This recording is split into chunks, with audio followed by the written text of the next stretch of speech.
Something just happened with Dodgers pitcher Blake Snell that no one saw coming.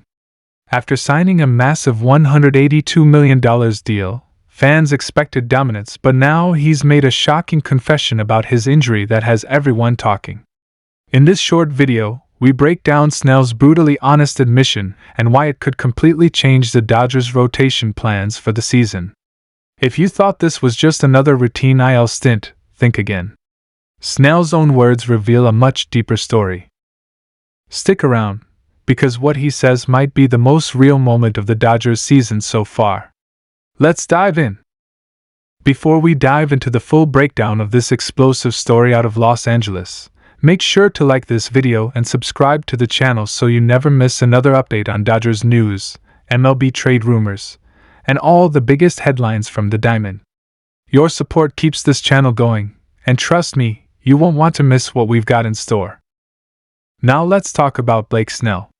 It's the kind of news Dodgers fans have been holding their breath over, and now we finally have something real to talk about. Blake Snell, the two-time Cy Young Award winner, has finally opened up about his ongoing shoulder injury, and his words are as raw and honest as they come. In a recent interview, Snell pulled no punches, revealing the truth behind what's kept him off the mound since early April. And what he said? It's as revealing as it is frustrating. Snell admitted something that most athletes would hesitate to share.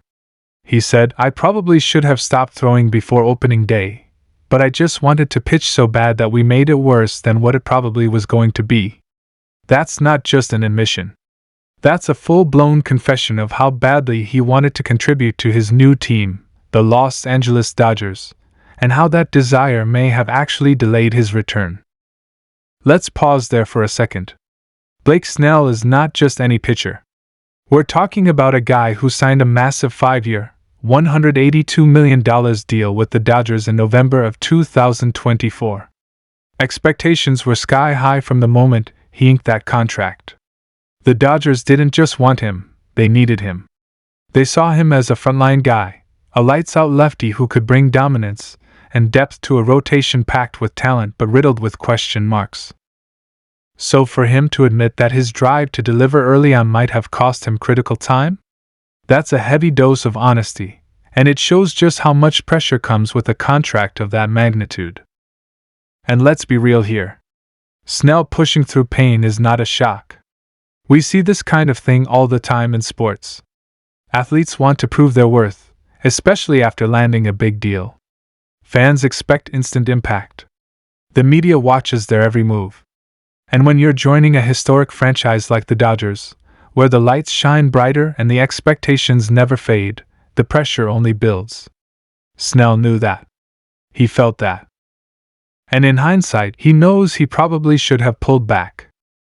But here's the good news. There's finally a sign of progress. Snell has resumed a throwing program. That's right. After weeks of recovery and uncertainty, the Dodgers lefty is back playing catch from 60 feet.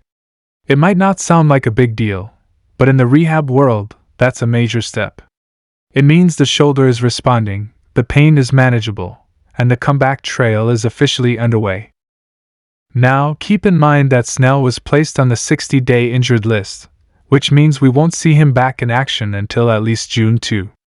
That date is circled in red for Dodgers fans, and now with his recovery gaining traction, there's genuine hope we could see him return soon after that mark. The team isn't rushing it, and that's smart. After all, the last thing you want is to bring a high-priced arm back too soon and risk another setback. Meanwhile, the Dodgers pitching staff has been walking a tightrope all season. Injuries have been a recurring theme, and Snell's not the only one. Tyler Glasnow, another high-impact arm the Dodgers were counting on, has also been dealing with his own health issues. And then there's Roki Sasaki, the Japanese phenom who came into the season with a wave of hype but has also battled the injury bug. It's been one hit after another for this rotation, but somehow, they're still finding ways to stay in the mix. Amid all the setbacks, there was one shining light. The return of Clayton Kershaw. That's right, the Dodgers legend made his season debut against the Los Angeles Angels, and his presence alone gave the team and the fanbase a much-needed lift. Kershaw may not be in his prime anymore, but when he's on the mound, everything just feels a little more stable. His return doesn't just add depth, it adds leadership, experience, and the kind of gritty determination that can inspire a clubhouse.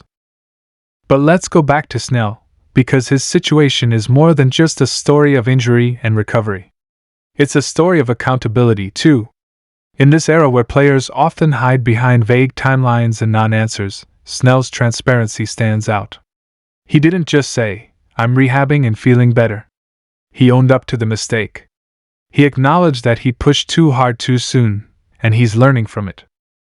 That kind of honesty is rare, especially from a player who just signed one of the richest contracts for a pitcher in recent memory. It shows maturity. It shows that Snell is not just thinking about today or even next week. He's thinking long-term. And for Dodgers fans, that should actually be encouraging. It means he's all in not just for a few starts, but for the full stretch of his 5-year deal. Let's also consider how the Dodgers front office is managing all of this. They've had to juggle injuries, underperformance, and lineup changes practically every week, yet they've kept the ship afloat. Andrew Friedman and his staff have built a roster with depth for this very reason. Sure, losing a guy like Snell hurts. But the Dodgers aren't built around one or two arms. They've got layers. And they've had to dig deep into those layers in the early going. Now imagine a healthy Snell rejoining this rotation in June. Add that to a hopefully healthy Glasnow, a stabilized Sasaki, and a rejuvenated Kershaw, and suddenly, you're talking about one of the most dangerous rotations in baseball. If the offense keeps doing its job, and with guys like Mookie Betts, Freddie Freeman, and Shohei Ohtani leading the charge, there's no reason to think it won't. Then this team could be downright scary come October. But we're not there yet. Right now, all eyes are on Snell's rehab. Every day he progresses, every time he throws without pain, that June return date becomes a little more realistic. The key from here is patience. The Dodgers need to play the long game. Snell needs to resist the urge to rush back. The fans? They need to hold tight. Because if everything clicks, this second half of the season could be electric. If you're a Dodgers fan, you've got a lot to be excited about. Yes, there have been setbacks. Yes, the injury bug has hit hard. But with guys like Snell putting in the work, Kershaw back on the bump, and a lineup that can light up any scoreboard, the pieces are coming together. And that's why you need to stay locked in with us. This season is far from over, and the best is yet to come. Make sure to like this video if you haven't already, and subscribe to the channel so you don't miss a single update. We'll be here breaking it all down, every step of the way. Thanks for watching, and we'll see you in the next one.